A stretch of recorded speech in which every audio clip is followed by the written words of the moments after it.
ప్రపంచాన్ని వణికిస్తున్న హ్యాకింగ్ మోసాలపై తెనాలి పట్టణానికి చెందిన నూతన దర్శకులు నరేష్ ధోనే మరియు మణివరన్లు హ్యాకింగ్ నేపథ్యంతో ఓటీటీ చిత్రాన్ని రూపొందిస్తున్నారు. ఈ మేరకు స్థానిక మా ఏపీ కార్యాలయంలో సోమవారం ఏర్పాటు చేసిన విలేకరుల సమావేశంలో మా ఏపీ వ్యవస్థాపక అధ్యక్షులు సినీ దర్శకుడు దిలీప్ రాజా హ్యాకింగ్ నిర్మాణ వివరాలను వెల్లడించారు. దేశవ్యాప్తంగా సైబర్ క్రైమ్ పోలీసులకు సవాలుగా మిగిలిన హ్యాకింగ్ మోసాలు నేటి సమాజానికి ప్రశ్నగా మారినందువల్లనే ఈ నూతన కథాంశాన్ని ఎంపిక చేసుకున్నామని దర్శకుడు దిలీప్ రాజా అన్నారు. ఈ ఓటీటీ చిత్రాన్ని తెలుగు, తమిళ, హిందీ, కన్నడ, మలయాళ భాషలోకి అనువదిస్తున్నట్లు దిలీప్ రాజా వివరించారు. హ్యాకర్లు అధికంగా చైనాలో ఉండగా క్రమేణా భారతదేశంలోనూ విచ్చలవిడిగా వ్యాపించారని ఆయన చెప్పారు. మనకు తెలియకుండానే మన బ్యాంక్ అకౌంట్లు హ్యాకింగ్కు గురై డబ్బు పోగొట్టుకోవటం, అలాగే సెల్ ఫోన్ ద్వారా మన సమాచారం క్షణంలో తెలుసుకుని ఆర్థిక మోసాలకు సైబర్ నేరగాళ్లు పాల్పడటం లాంటి అంశాలు ఇందులో ప్రధాన కథాంశమని దర్శకులు మణివరన్, నరేష్ ధోనే వెల్లడించారు. రిమోట్ యాక్సెస్ ట్రోజన్ ని ఉపయోగించి కంప్యూటర్లోకి యాక్సెస్ పొంది వినియోగదారుల సమాచారాన్ని హ్యాకర్లు దొంగిలించకుండా ఏ విధంగా జాగ్రత్తలు తీసుకోవాలో మా చిత్రంలో చూపిస్తున్నామని వారు చెప్పారు. దేశ ప్రజలు ఇలాంటి హ్యాకర్లకు చిక్కకుండా ఉండటం కోసమే ఈ ఓటీటీ చిత్రాన్ని రూపొందిస్తున్నామని మణివరన్, నరేష్లు పేర్కొన్నారు.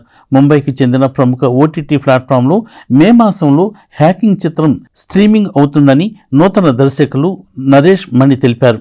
అనుపమ ఆర్ట్స్ పతాకంపై రూపొందుతున్న ఈ ఓటీటీ చిత్రానికి నిర్మాత రావూరి సురేష్ బాబు, దర్శకుడు దిలీప్ రాజా దగ్గర సహాయ దర్శకులుగా పనిచేస్తున్న ఈ యువ దర్శకులిద్దరూ కోటప్పకొండ ఓటీటీ చిత్రంతో దర్శకులుగా పరిచయం అయ్యారు. సమావేశంలో కాస్ట్యూమ్ డిజైనర్ పట్నాల పార్వతి, సూర్యనారాయణ పాల్గొన్నారు. ఇళ్లల్లో దొంగతనాలు చేసేవాళ్ళని చూసాం, దారి దోపిడీ చేసేవాళ్ళని చూసాం, రకరకాల దొంగలను చూసాం. కానీ ఇప్పుడు లేటెస్ట్గా దొంగలు వచ్చారు. ఎవరాళ్ళు అంటే సైబర్ క్రైమ్స్కి ఏదైతే సైబర్ క్రైమ్స్ ఉన్నాయో ఆ సైబర్ క్రైమ్స్ని ఓన్ చేసుకుని భారతదేశాన్ని వణికిస్తున్న హ్యాకర్లు. హ్యాకింగ్ అనేది ఈ రోజున భారతదేశాన్ని వణికిస్తుంది. పోలీస్ డిపార్ట్మెంట్కి ఇది ఒక పెద్ద సవాలుగా కూడా మారింది. మన బ్యాంక్ అకౌంట్ మనకు తెలియకుండానే మన బ్యాంక్ అకౌంట్లో డబ్బులు హ్యాకర్ కాజేసేస్తాడు. మన సెల్ ఫోన్లో మనకు తెలియకుండానే మన సెల్ ఫోన్లో ఫీడ్ అయిపోయి ఉన్న సమాచారాలు ఏదైతే ఉన్నాయో అవన్నీ కూడా హ్యాకర్ లాగేస్తాడు.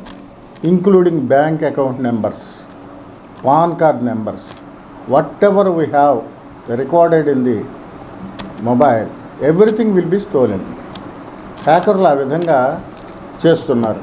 సో ఈ రోజున మేము ఎందుకు ఈ హ్యాకింగ్ అనే టైటిల్తో ఓటీటీ సినిమా తీస్తున్నామంటే కేవలం ప్రజల కోసం, ప్రజల సంక్షేమం కోసం, ప్రజలు ఈ హ్యాకర్ల బారిన పడకుండా ఉండటం కోసం, ప్రజలు ఏ విధమైన జాగ్రత్తలు తీసుకుంటే వాళ్ళ సొమ్ము పదిలంగా ఉంటుంది, ప్రజలు ఏ విధమైన నిర్ణయాలు తీసుకుంటే వాళ్ళ మొబైల్లో నుంచి సమాచారం బయటికి దొంగిలించబడకుండా ఉంటుంది అనే అంశాల మీదే ఈ పూర్తి కథ అంతా కూడా సిద్ధం చేయటం జరిగింది.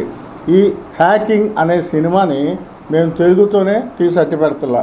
దీన్ని హిందీ, కన్నడ, మలయాళం 5 భాషల్లో, తెలుగు, తమిళ్, కన్నడ, మలయాళం 5 భాషల్లో కూడా దీన్ని డబ్బింగ్ చేస్తాం.